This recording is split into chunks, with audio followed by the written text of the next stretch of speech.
Então, a gente vai dar continuidade à aula de sistema nervoso, tá? Vamos recapitular. Como é que a gente dividia o sistema nervoso em gente? Eram duas partes.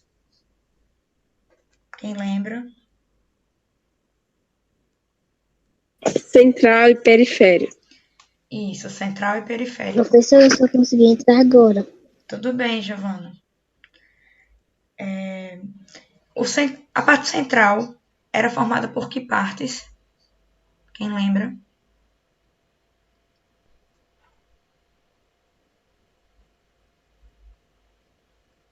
A senhora pode repetir a pergunta, professora? A parte central do sistema nervoso era formada por que partes?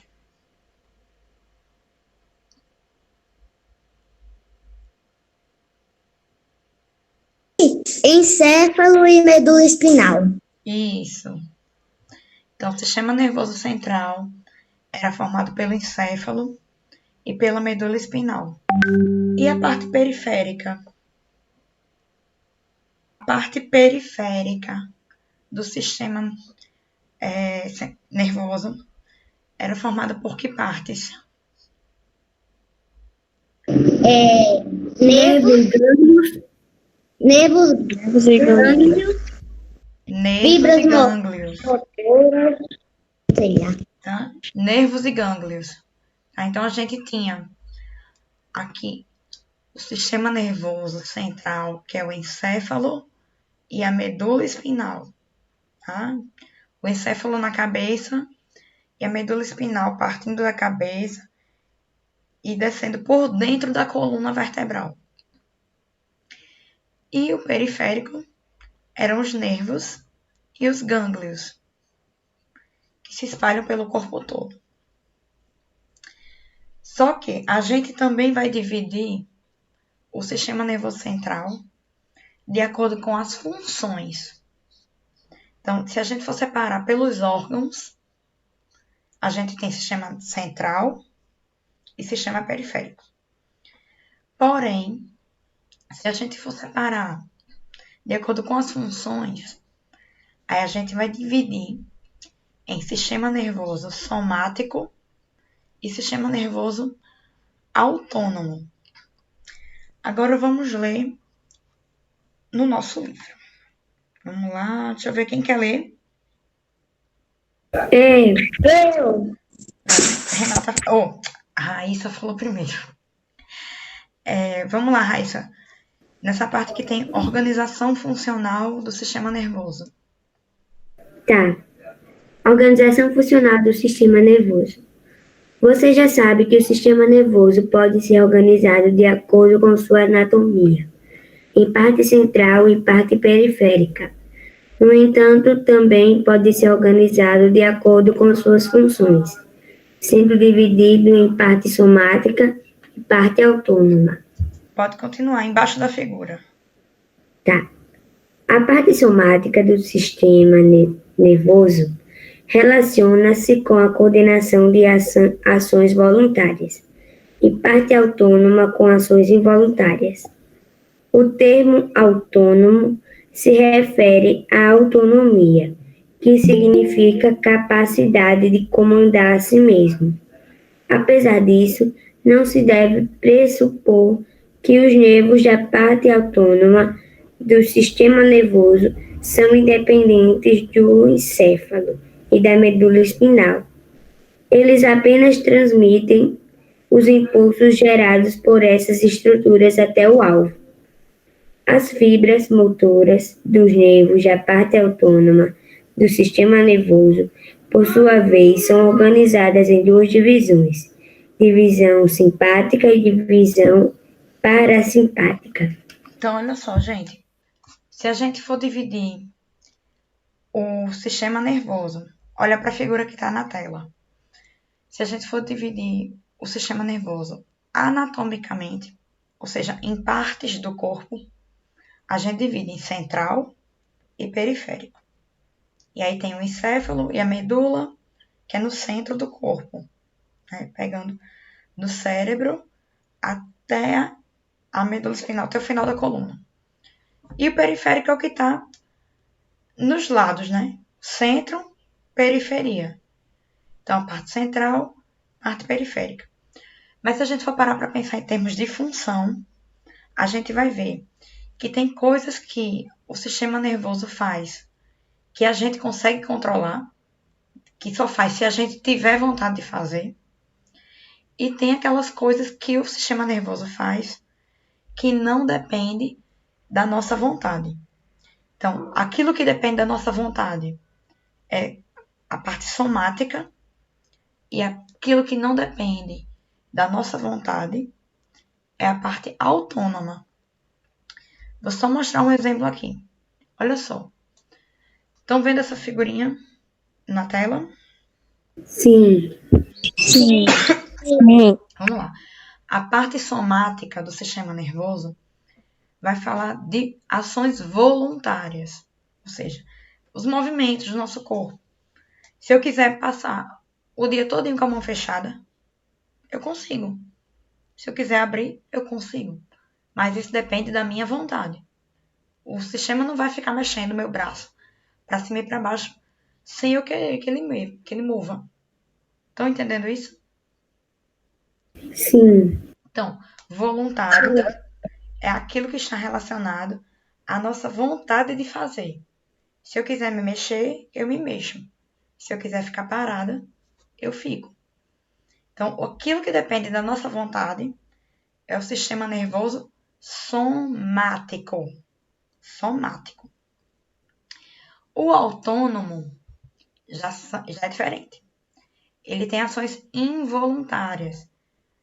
O sistema nervoso ele vai executar essas funções e a gente não tem como controlar.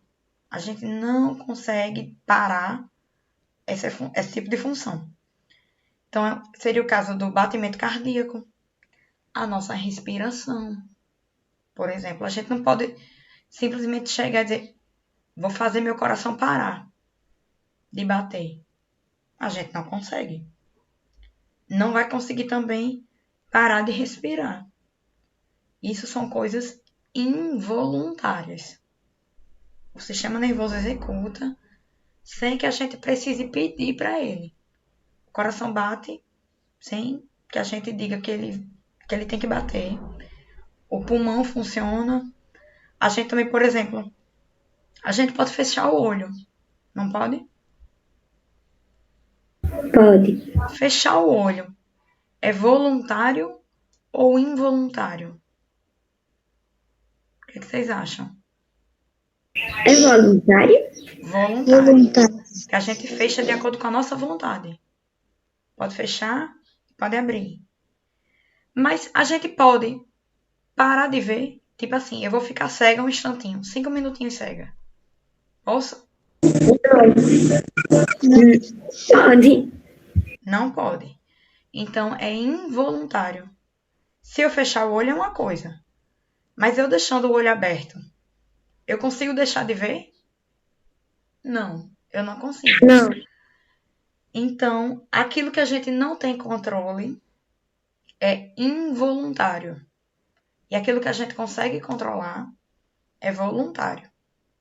Compreenderam isso aí? Sim.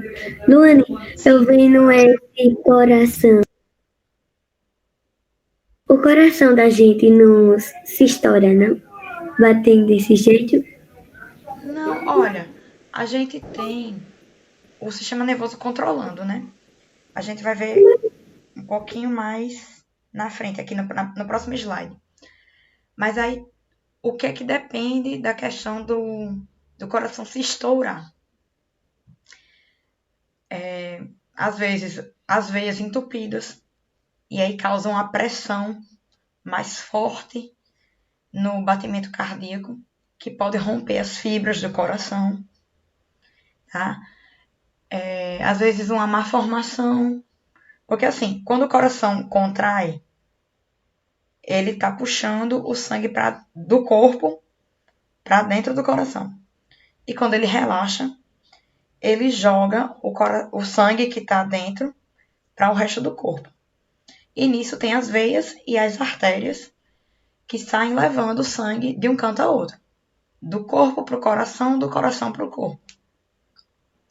Se a veia estiver entupida, imagina assim uma mangueira que a gente segura, liga a torneira e segura a mangueira. Quando a gente abre a mangueira, não sai água com força, assim. Chega, vai longe. Do mesmo jeito é o Sim. sangue. Se a gente tem as veias entupidas, vai forçar. E isso vai causar danos ao coração, que é justamente a questão do infarto.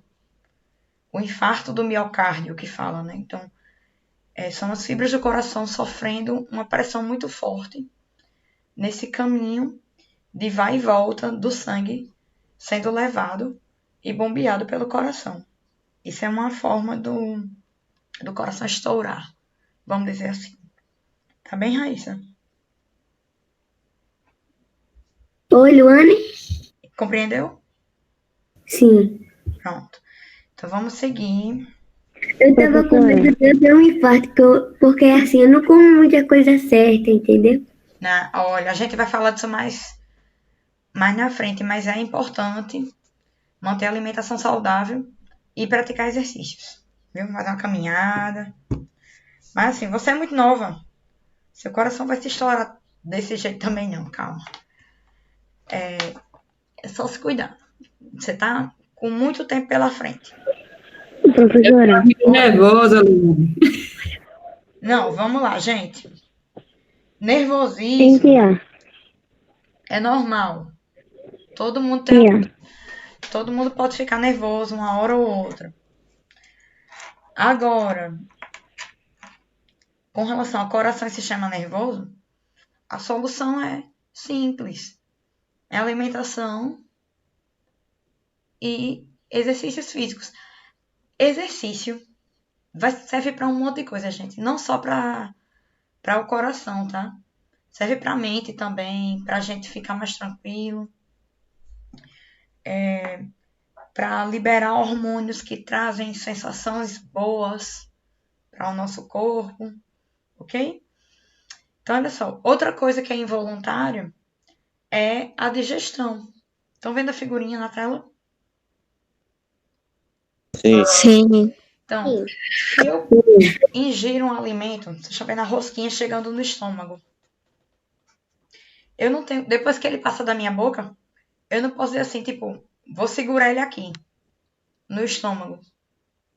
Por exemplo, não. É um movimento involuntário.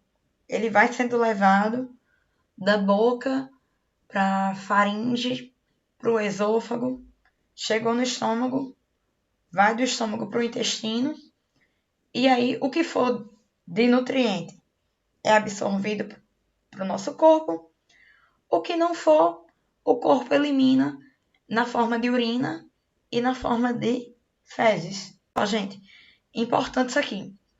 Apesar dos nervos da parte autônoma realizarem ações que não dependem da nossa vontade, não quer dizer que eles são independentes, tá? Tudo isso acontece graças ao sistema nervoso.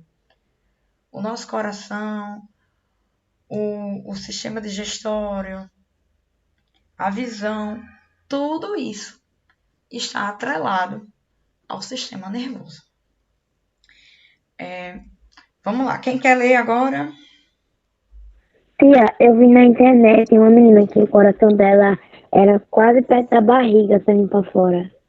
Acontece, às vezes numa má formação.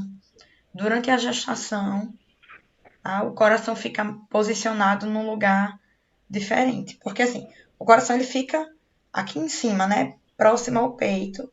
Aqui bem no meio, localizado um pouquinho para o lado esquerdo. Ele pende um pouquinho para o lado esquerdo, mas ele fica bem aqui no meio do peito. Se o coração está lá perto da barriga, foi uma má formação durante a formação dela lá na barriguinha da mãe, tá? E aí, às vezes, acontece de ter algum problema de saúde por conta dessa localização. Mas, enfim, é uma coisa rara de acontecer. Quem quer Ela ler vai agora? precisar fazer uma cirurgia. Fez cirurgia? Deu certo? Ela vai precisar fazer, só que ela não quer fazer. Bom, aí é com ela, né? Vamos lá. Quem quer ler? Professora. Eu. Acho que a Elaine falou primeiro. Apareceu aqui pra mim. Foi eu, professora. Até com Raíssa eu falei primeiro. Não, mas é porque pra Não, mim Raíssa falou apareceu. primeiro, depois eu falei depois. Pra mim apareceu o nome de Raíssa aqui antes.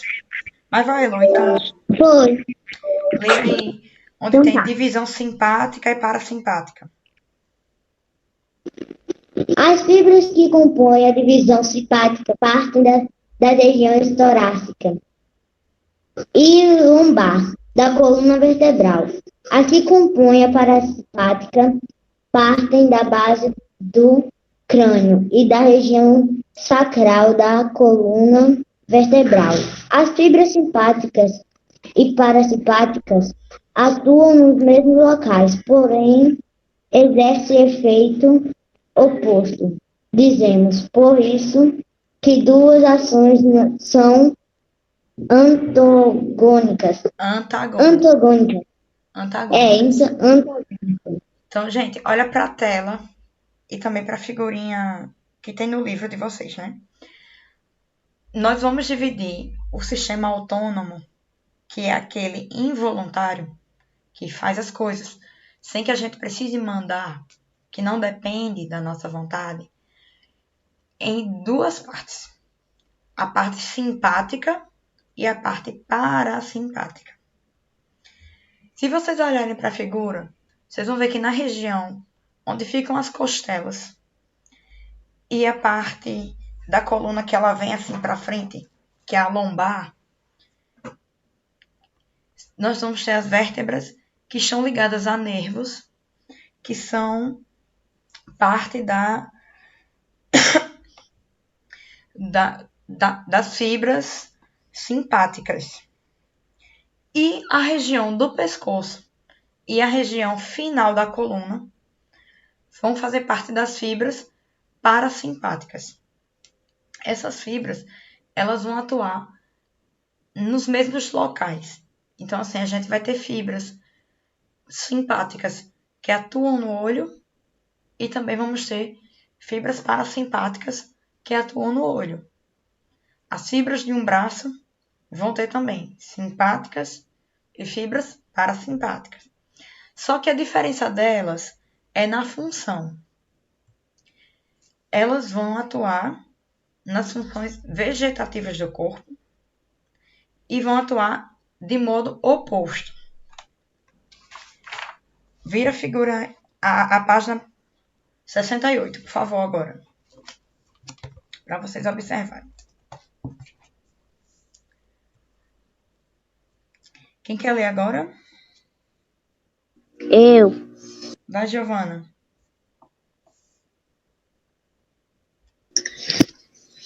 A divisão simpática e a divisão parasimpática, apesar de serem antigônicas, promovem em conjunto o equilíbrio das funções vegetativas do corpo, ou seja, daquelas ações involuntárias que mantêm o organismo funcionando. Pronto, pausa aí. Pausa aí. Gente, já ouviram falar de morte cerebral? Já. Sim, já. Vocês sabem o que é isso? Vocês sabem o que é morte cerebral? Não. Vamos lá, gente. Como vocês estão vendo na figurinha aí, tem o encéfalo, a medula espinal passando no meio da coluna, e aí nós temos diversas partes do corpo que são controladas pelos nervos que partem do ponto central e vão para a periferia. Quando uma pessoa sofre um acidente grave, ou um acidente grave tipo de carro, sabe, no trânsito, ou sofre um acidente vascular cerebral e acontece de afetar o sistema nervoso, muitas vezes o cérebro para de funcionar e só vai funcionar as funções vegetativas do corpo. Ou seja, o coração continua batendo. Se você alimentar aquela pessoa, a função vegetativa da digestão acontece. Essa pessoa ela consegue ver ainda, porque são partes autônomas do corpo. Mas ela não consegue falar, ela não consegue se mexer, porque isso são ações voluntárias. Então, a morte cerebral, quando acontece, ela acaba com as funções somáticas do sistema nervoso e fica apenas funcionando a parte autônoma. Estão compreendendo? Sim. Então, quando uma pessoa tem morte cerebral, ela só vai sobreviver através de aparelhos. Se o médico chegar e desligar o aparelho que está ligado ao corpo dessa pessoa, o coração para de bater, os órgãos, o fígado, o intestino param de funcionar, porque ali só está ligado graças à parte autônoma, que é aquela que funciona independente da nossa vontade. Então, quando o médico diz assim, chega para a pessoa e diz, olha, o seu parente sofreu morte cerebral. Ele está entrou em estado vegetativo. Significa que se eu desligar os aparelhos, o corpo dele não funciona mais. Então, isso, gente, é um alerta para dizer assim, que a pessoa já faleceu e está ali só dependendo de uma máquina. Se ocorrer, por exemplo, de faltar energia no hospital e o gerador não funcionar, é questão de tempo para aquela pessoa falecer. Então, depois de um tempo, vai acabar o coração parando de bater, os outros órgãos também vão parar de funcionar e a morte vai ser decretada. Mas, a princípio, a morte cerebral, ela já é em si uma morte do corpo, tá? É questão de tempo para que ali, depois, os outros órgãos parem de funcionar, tá? A questão vegetativa é justamente essa. Compreenderam? Sim. Então, quando vocês ouvirem isso sobre morte cerebral, já sabem, tá? O sistema nervoso tá ali funcionando só a parte autônoma e graças a aparelhos. Então, vamos olhar para a figura. Aqui nós temos, de um lado do corpo, do lado esquerdo, a divisão parasimpática, que está aqui em roxo e amarelo. E do lado direito, nós temos a divisão simpática, que é aqui em verde e laranja. Então, olha só, aqui em cima, a gente tem o olho. E o que é que está escrito aqui em cima? Estão conseguindo ler? Dilata as pupilas. Não, no roxo. No roxo, Sim, aqui desse lado. contrai as pupilas. Pronto. E no verde? Dilata as pupilas. Pronto. Então, olha só, gente. São funções opostas. O lado parasimpático contrai a pupila. O lado simpático dilata a pupila. A contração da pupila acontece. A pupila é essa bolinha preta que tem bem no meio do olho, tá? Quando contrai a pupila é porque tem muita luz no ambiente. Quando dilata a pupila, ou seja, quando ela abre, é porque tem pouca luz no ambiente. E aí, isso é relacionado a funções diferentes do sistema nervoso. A parte parasimpática contrai. A parte simpática dilata. Tá? Dilatar significa abrir. Tá? Aumenta a pupila. E contrair diminui. Contrai, dilata. Do outro lado, a parte simpática, o que é que está escrito aqui? Aliás, parasimpática. Estimula a salivação. Pronto, estimula a salivação.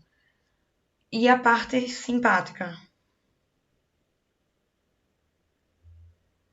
Inibe a salivação.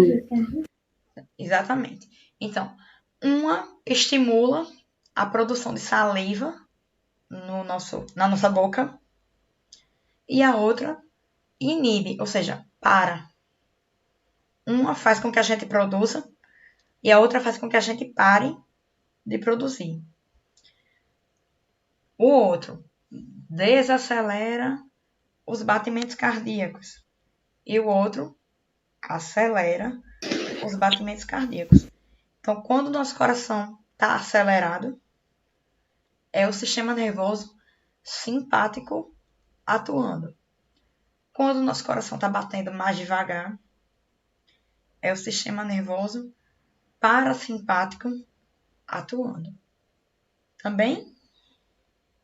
Estão compreendendo, gente? Sim. Então, pronto. Só uma pergunta para ver se vocês entenderam. A parte simpática e parasimpática do sistema nervoso, ela faz parte do sistema autônomo ou sistema somático? Autônomo, tá? Lembrem disso, o autônomo. O sistema nervoso autônomo, ele é responsável pelas ações involuntárias. Então, ele faz parte do sistema nervoso autônomo. Pensem, a gente tem como controlar a nossa pupila? Eu posso dilatar e contrair a pupila de acordo com a minha vontade? Não. Então, é autônomo ou somático? Autônomo. Autônomo. Exatamente. Autônomo. Então, vamos seguir. Vamos ler agora. Quem quer ler esse quadrinho da página 69? Eu. Não, eu quero alguém que não leu ainda. Ela me pediu naquela hora e ela não leu, não. Elaine, Oi. quer ler? Quero. Pronto, vamos lá. Nesse quadrinho da página 69, onde tem assim, saiu na mídia. Peraí, viu?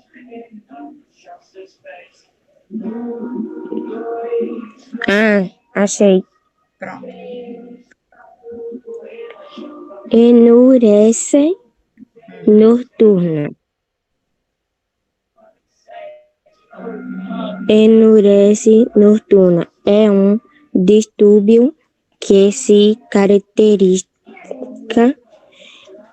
pela perda involuntária de urina durante o sono, pelo menos 2 vezes por semana em crianças a partir dos 5 anos de idade que não apresentam nenhum problema orgânico no sistema urinário. Essa condição, conhecida popularmente como xixi na cama, acomete cerca de 15 das crianças por volta dos 5 anos. Aos 10 anos, e 13 aos 12 anos, 3%. 3% aos 12 anos, a incidência é maior nos meninos do que nas meninas. Pausa aí. Então, olha só, gente. A enurésia noturna é um distúrbio que acontece pela perda involuntária de urina. Aí eu Vou ler o pergunto, outro, viu? o que, Angelina? Eu vou ler o outro, viu? Ah, tá. Perda involuntária de urina durante o sono. Aí eu pergunto, a criança tá perdendo urina porque quer? Não. É involuntário. Não. Involuntário, não é isso? É. Pronto, vamos ler agora as causas. Vai, Angelina.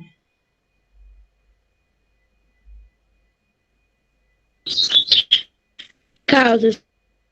Vários fatores podem influenciar a perda de urina durante o sono depois dos 5 anos de idade.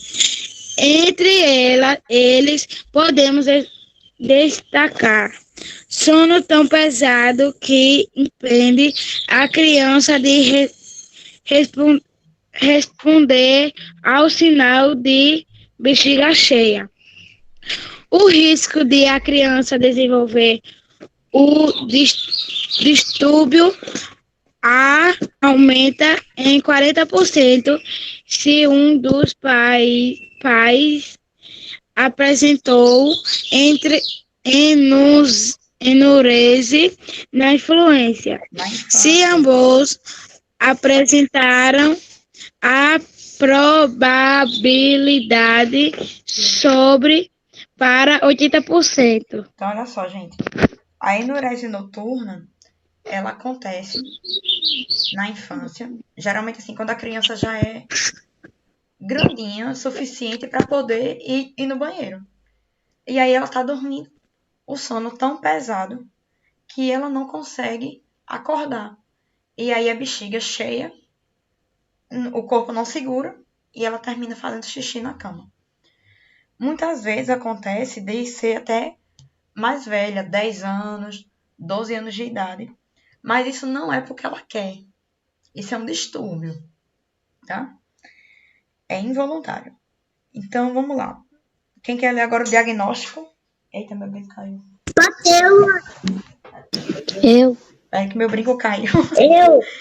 Ai, ai. Peraí, quem é que tá dizendo eu? Eu também quero ler, professor. Maria Heloísa. Ô, Elô, tu já leu? Olha. Tem que deixar os coleguinhas lerem. Vamos lá, quem não leu ainda? Alguém que não leu, por favor. Poxa, gente, ficou todo mundo calado agora. Pois eu vou escolher. Clarice. Eu? Você sim. Lê a parte de diagnóstico. Quando o xixi na cama é o único sintoma, o diagnóstico da enurese noturna leva em conta o histórico do paciente, o exame clínico e os antecedentes familiares. O fato de fazer xixi na cama depois dos 5 anos pode representar um golpe duro na autoestima da criança. Em muitos casos, ela se torna arredia, não aceita convites de amigos para dormir fora de casa, não viaja com os colegas na escola. A enurese noturna pode até interferir negativamente em seu desempenho escolar. Então, olha só, gente. Imagina a situação. Você já aí com seus 10 anos de idade, 11 anos, fazendo xixi na cama. Imagina a vergonha. Você só para de fazer xixi na cama com 9 anos? Mas então, acontece. Então, assim, é com o tempo que a gente vai fazendo o quê? Bebendo menos água durante a noite. Ou, tipo, controlando um pouquinho melhor o sono. Porque, às vezes, a bexiga da gente é tão cheia que acaba vazando mesmo e faz na cama. E não é porque a gente quer. Eu vou contar pra vocês uma história. Eu tava, isso depois de velha, viu? Eu 20 e poucos anos, sonhando que estava fazendo xixi. Pois eu não acordei fazendo na cama. Acontece. Eu também tenho um sonho assim. Aí eu fui pronto. Finalmente, eu realizei um sonho. Porque eu sonhei que estava Só que fazendo foi. e fiz de verdade. Acontece. Então, olha só, gente. Isso aqui é uma duas perguntinhas para vocês. Que eu vou pedir para copiarem depois no caderno. Agora não. São duas perguntinhas. Vocês respondem e me mandam uma foto. Tá bom? Eu vou só ler. Não precisa copiar agora, não. Então, olha só. Pergunta. A criança que tem enurese noturna faz xixi na cama de modo voluntário? É voluntário? Não. Pronto. Não. Segunda. De acordo com a resposta anterior, qual parte e divisão do sistema nervoso está envolvida com a enurese? Qual é a parte do sistema nervoso?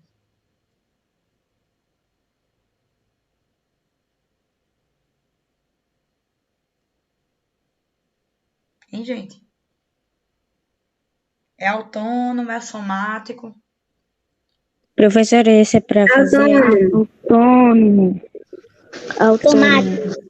Professora, Oi. isso aí é para fazer, Não é agora. É para depois, mas eu tô perguntando. Ó, gente, se a criança não consegue controlar, é voluntário ou involuntário? Involuntário. Involuntário. Se é involuntário, faz parte do sistema autônomo. Ô, tia, a senhora já tá ou na sistema 2, né? Quem foi que perguntou aí agora?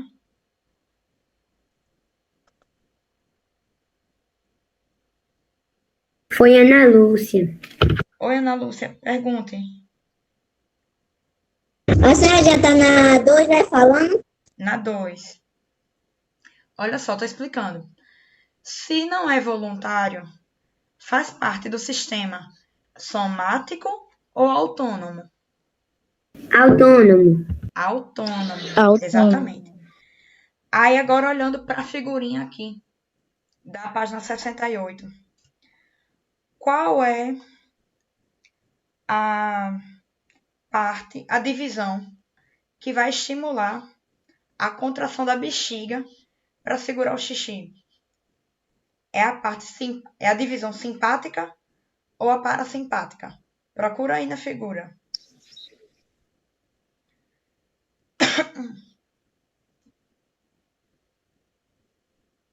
É a divisão parasimpática? Exatamente. Porque a divisão parasimpática, ela estimula a contração da bexiga. Ou seja, ela vai colocar segurar. aqui nas perguntas. Repetir? É isso? Não. É para a senhora colocar lá o Não, negócio das calma. perguntas. Eu quero mostrar a figura. Vou voltar na pergunta daqui a pouquinho. Então, por que é a parte simpática? A parte simpática está aqui, ó. Aliás, parasimpática. Ela vai estimular a contração da bexiga. Uma pessoa que tem enurese noturna, a parte parasimpática não está funcionando. Então, não tem a contração da bexiga e não segura o xixi. Por isso que a pessoa termina fazendo xixi na cama. Então, aqui, as perguntinhas. Pronto. Então, vamos seguir. Eu vou encerrar a aula da gente por aqui. Não saiam que eu vou fazer a chamada.